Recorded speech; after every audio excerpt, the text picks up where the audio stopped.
राज्य के विधानसभा चुनाव को लेकर नागौर जिला कलेक्टर डॉक्टर अमित यादव व डीडवाना कुचामन जिला collector Sitaram Jat, SDM Richpal Bulrak, police अधीक्षक डीडवाना आलोक श्रीवास्तव दौरे पर रहे।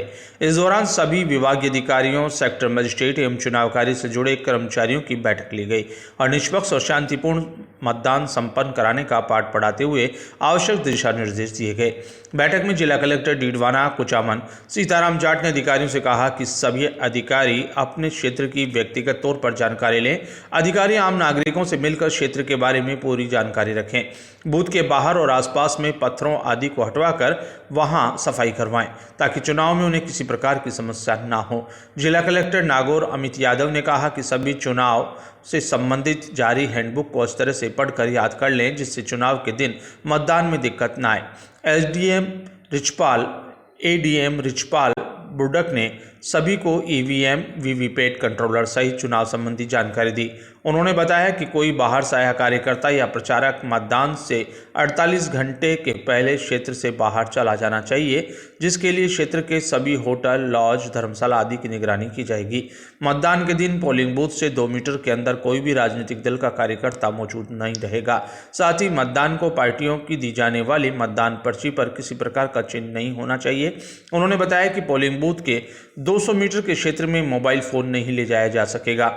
उन्होंने बताया कि 50% बूथों पर वेब कास्टिंग की जाएगी। साथ ही संवेदनशील और अति संवेदनशील बूथों पर विशेष रूप से निगरानी की जाएगी।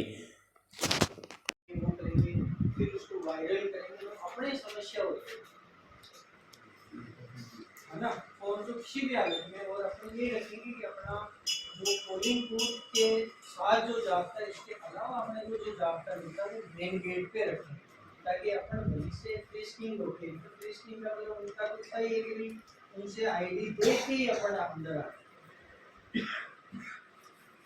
गड़बड़ हो सकती है तो उसमें भी।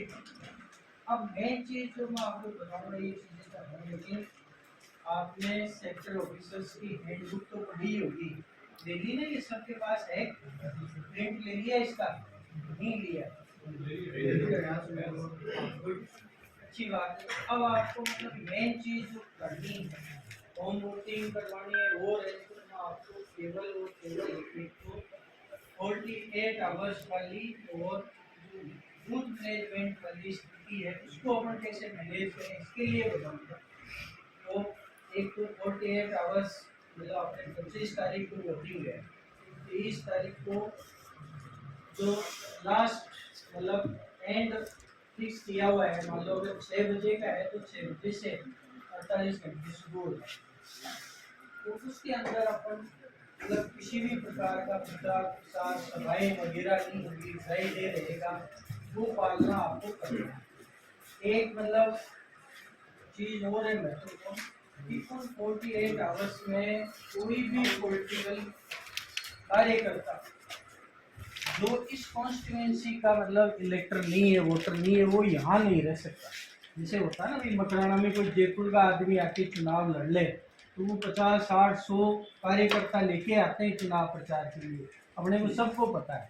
लेकिन ये एमसीसी का नियम है, कानून है कि कोई भी व्यक्ति जो 48 घंटे में यहाँ का वोटर नहीं है वो यहाँ पे नहीं रुक सकता। इसलिए उस टाइम पुलिस अथॉरिटीज को और आपको ये चेक करना है कि भाई अपने जितने भी होटल्स हैं, कोई लॉज है, कोई धर्मशाला है, इनमें ऐसे व्यक्ति नहीं रहे और उनको मतलब अपनी कॉन्स्टिट्यूएंसी से बाहर करना।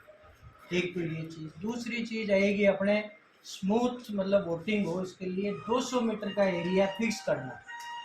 200 मीटर का एरिया आपने देख तो लिया होगा अभी, तो उसको पेंट करवा देना, ठीक है ना। 200 मीटर का एरिया भी बाहर वाला गेट है अपना, उससे 200 मीटर जो सड़क पे, तो उसको बिल्कुल 200 मीटर के अंदर किसी भी व्यक्ति का, किसी भी कैंडिडेट का बूथ नहीं हो सकता। और वो बूथ के बारे में आपको पता है भाई, 10 बाई 10 का कोई मान लो सामियाना लगा सकता है, एक टेबल, 2 कुर्सियाँ, और उसके ऊपर कोई भी वोटर की जो पर्ची देंगे ना उस पर किसी प्रकार का चुनाव चिन्ह नहीं होगा, केवल साधारण उसका नाम, पिता का नाम, मतलब मजिस्ट्रेट का काम ही नहीं कर रहे। आपको पूरी प्रक्रिया का नॉलेज होना बहुत जरूरी है।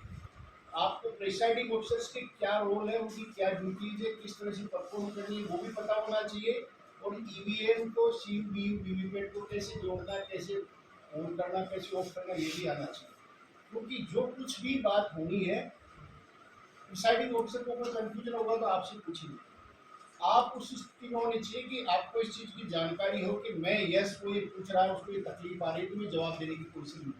तो आपका बड़ा फ्री फेयर और ट्रांसपेरेंट इलेक्शन के लिए आपकी जिम्मेदारी बहुत ही महत्वपूर्ण है इस प्रक्रिया में। आपका जो क्षेत्र है, 8 बूथ है, पोलिंग स्टेशन है, या 10 है या 9 है, ये मेरे ख्याल से 8 से 10 के बीच में होंगे। इसमें एक तो आपको अभी जो टाइम है, इसमें आपके पूरे एरिया के पूरी जानकारी आपको कर लेनी चाहिए। कहाँ क्या है, किस तरह का माहौल है, कौन इंडिकेटर्स है, कौन प्रभावित कर सकते हैं, शांतिपूर्ण मतदान के लिए क्या जरूरी है, क्या नहीं है, कहाँ से पोलिंग स्टेशन या उस पर पार्टियाँ आएगी जाएगी, लोगों के बीच में घूमिए, लोगों से बात करिए, कहीं वल्नरेबल लगता है तो वल्नरेबल पॉकेट्स में कुछ लोगों को आइडेंटिफाई करिए, उनके कॉन्टैक्ट नंबर दीजिएगा, आपके आरओ के नंबर रखिएगा, पुलिस वालों के नंबर रखिएगा, आपकी पोलिंग पार्टी जो बाद में आ जाए उसके भी नंबर वगैरह भी आप लोग रखिएगा, बीएलओ के नंबर लीजिएगा, बीएलओ से बात करिएगा। कुल मिला के उसके सारे वेयर अबाउट्स उस एरिया के आपको पता होना चाहिए कि वहाँ क्या है।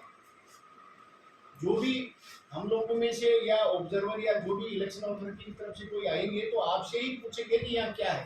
तो आपको इतना सक्षम रहना चाहिए कि मेरे को सब कुछ पता है, कहाँ क्या है, किधर है। तो सारा एरिया से आप वाकिफ हो जाइए, सारी जानकारी कर लीजिए, चर्चा करिए, लोगों के बीच में जाइए, बातचीत करिए। पहला पार्ट तो ये हुआ। दूसरा पार्ट ये है कि आपको 100% न्यूट्रल रहना है, कहीं भी कोई झुकाव नहीं दिखाना है इस प्रक्रिया में। अगर बाई दी वे किन्हीं कारणों से आपका ऐसा झुकाव प्रतीत हुआ, वो न आपके लिए ठीक है, न इस पूरी प्रक्रिया के लिए ठीक है। तो आपका निष्पक्ष रहना बहुत जरूरी है। ऐसे किसी व्यक्ति के पास चाय पीना, खाना खाना बिल्कुल मना है जो किसी पार्टी से जुड़ा हुआ है। आप किसी का आतिथ्य स्वीकार नहीं करें, किसी के घर जाके नानाव से नहीं ठहरे। आपको कोई बात है, अपना बीएलओ है वहाँ पे, अपना पोलिंग स्टेशन वाला जगह है, वहाँ पर आप देखिएगा, लेकिन कोई आतिथ्य स्वीकार नहीं करे, आप किसी पक्ष की तरफ झुकाव नहीं करें। ये कतई ठीक नहीं होगा, आपके लिए बहुत ज़्यादा दिक्कत भरा हो जाएगा। दूसरा महत्वपूर्ण बात यह है। तीसरा, इसके अंदर पोलिंग से पहले आप पूरी तरह इन सब चीज़ों से वाकिफ हो लें, आपके जो इंस्ट्रक्शंस हैं उनको ढंग से पढ़ लें। साथ में पोलिंग वाले पहले वाले दिन में आपको बताया पोलिंग बूथ की जानकारी, कहाँ लगना है, कैसे उसकी तैयारी होनी है, पीओ से बात करके, और आपको सारा देखना है।